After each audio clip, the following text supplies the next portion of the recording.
When the one with the rifle gets killed, the one who is following picks up the rifle and shoots.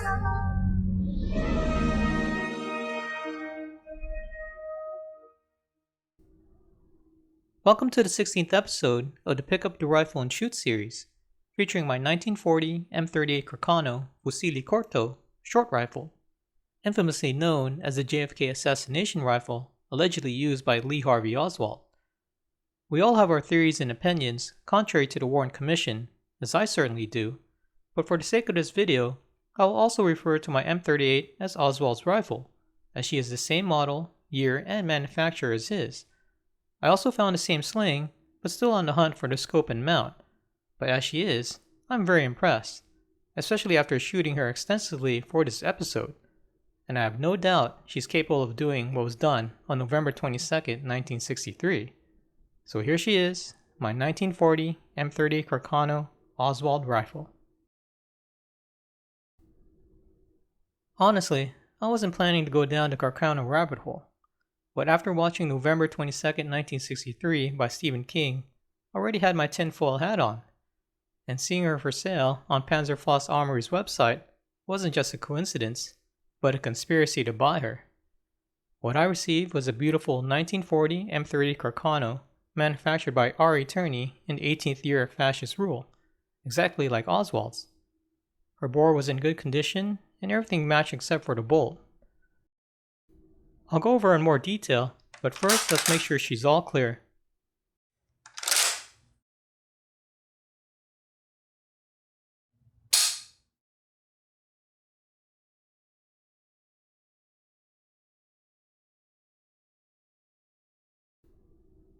First up is the metal butt plate and wood stock.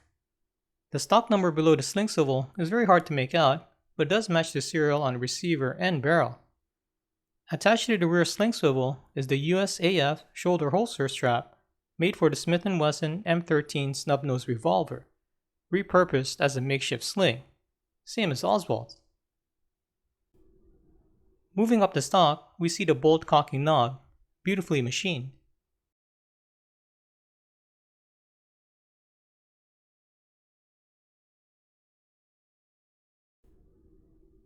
Moving along, you can see the serial number of N3943 both on the receiver and barrel. Oswald's serial number was C2766.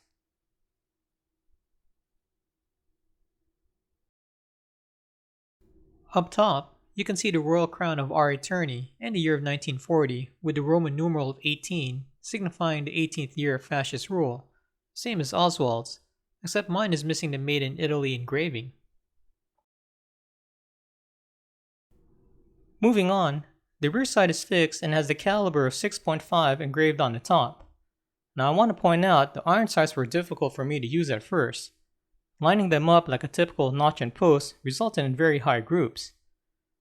Thanks to the Koba 49's channel, I was able to bring my groups down by burying the front post at the bottom of the rear sight V notch, and adjusted my holes accordingly. Here's a diagram of the sight pictures and holes at 25 and 200 yards, which actually coincided with one another. Very cool. On the business end, the staked front sight was no longer crisp and sharp. The upside down V was more like an upside down U, all rounded and completely beat up. For me, it was difficult to hold a sight picture with a rounded off front sight, especially on a circle target, but I was still able to manage.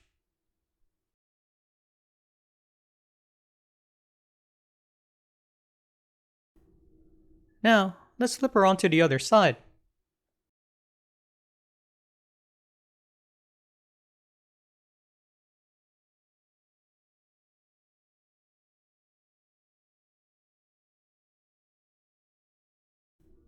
Here's another view of the stock. It is in good shape with no apparent cracks.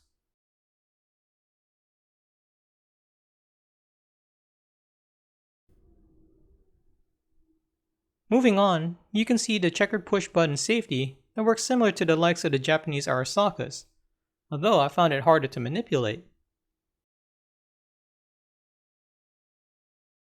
Next is the turn down bolt, and unfortunately it doesn't match the receiver, but does work well with the rifle and had no issues.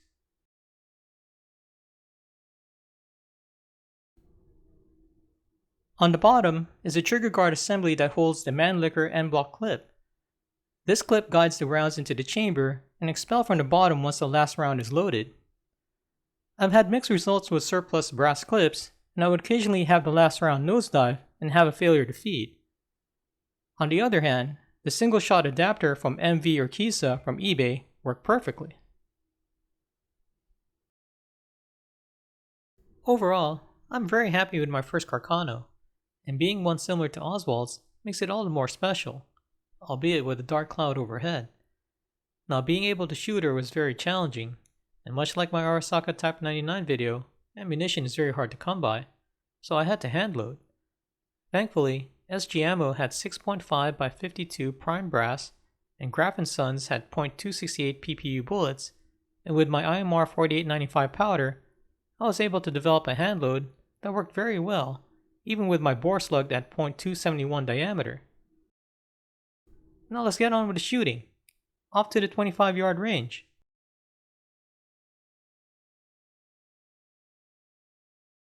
I always shoot at 25 yards for rifles new to me, to see how they function, and most of all if I can group and zero them.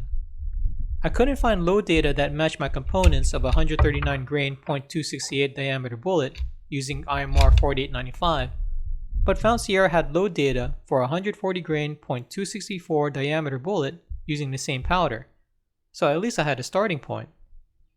I worked up a load and found 30.5 grains produced the best results, and I shot these 5 rounds for final confirmation. Let's see how it went.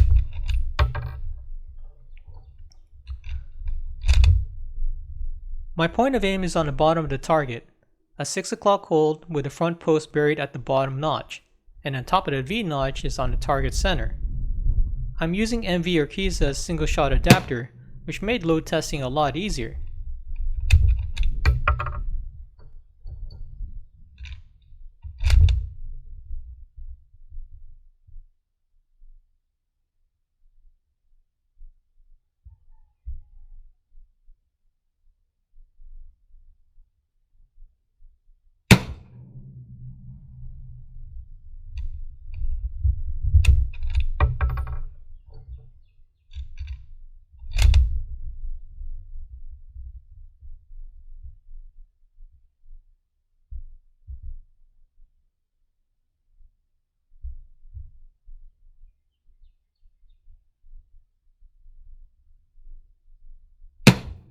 As you can see, my rounds were hitting 2.61 inches high and 0.56 inches to the right from my point of aim with my chosen load. 30.5 grains of IMR 4895 with 139 grain .268 full metal jacket boat tail bullet. I averaged 2041 feet per second and was very happy with the results. Higher grains resulted in larger groups and it printed a lot higher. 30.5 grains was just perfect. Also, I decided not to attempt to move the front sight to hit center of the target, since it's staked on, so I just left it alone and just learned where she shoots. Now let's see how she does at 200 yards.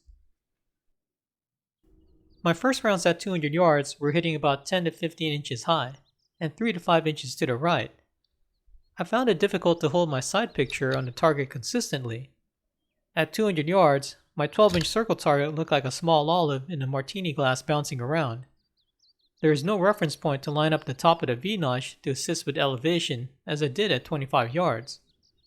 But I found after trying numerous holds that the sub-6 hold worked best for me.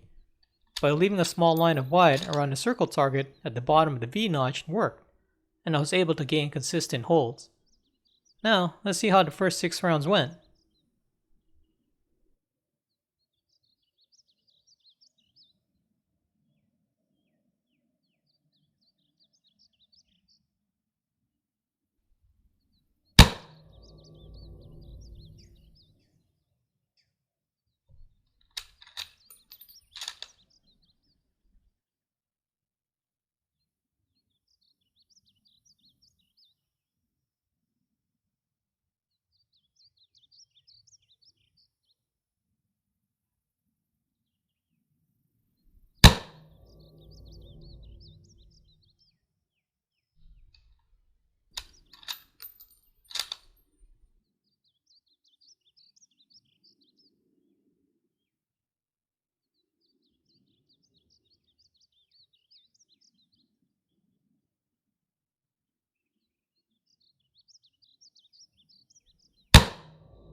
The target I'm using is a 12-inch circle target from Big Dog Targets, placed on the back and to the bottom left of a 200-yard NRA-C target, to compensate for shooting high and to the right.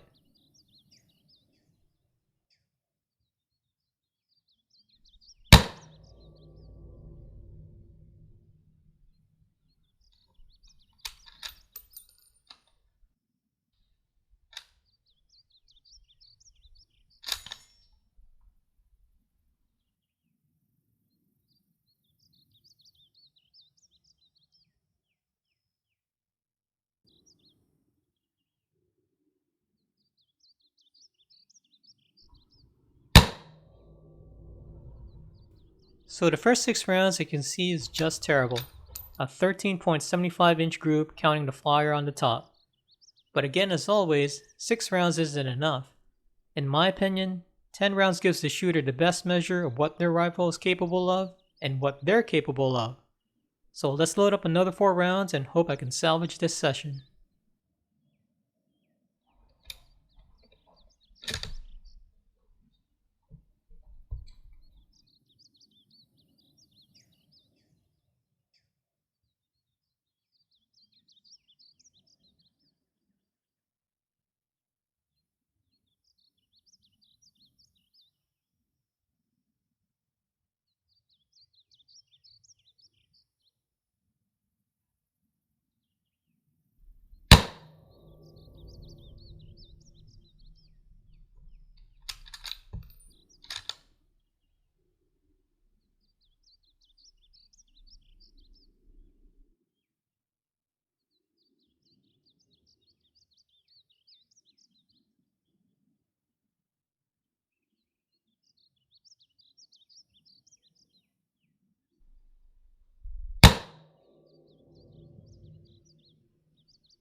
As you can see, the next 4 rounds grouped a lot better, producing a 5.57-inch group, and they also hit in the same area with 5 rounds from the first group. And with that data, I can conclude that my 1940 M38 Carcano can at least do 4.15 MOA at 200 yards with my hand loads. Shooting 10 rounds gives me an honest measurement of my capability with the ammo that I'm using. I'll measure 8 out of 10 rounds 80%, allowing 2 for shooter errors and flyers. I know I can do a lot better than 4 MOA, especially seeing I was able to do a sub 5-inch group. But for the first time at 200 yards, I consider this good enough, especially for a rifle like this.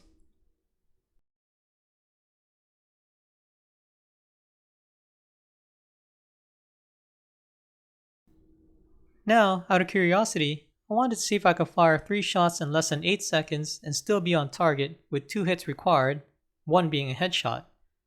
The Warren Commission concluded that Lee Harvey Oswald acted alone, and that he was capable of firing 2 shots in 4.8 to 5.6 seconds or 3 in 7.1 to 7.9 seconds. I decided to do this challenge at 82 yards, 75 meters, the closest distance at my range to the final headshot at 88 yards. To make it even more interesting, I used a box as a front support that was also high enough so my elbows didn't rest on the shooting bench. Also, I do want to note that this clip is my first attempt, and spoiler alert, I didn't have to try again. Let's see how it went.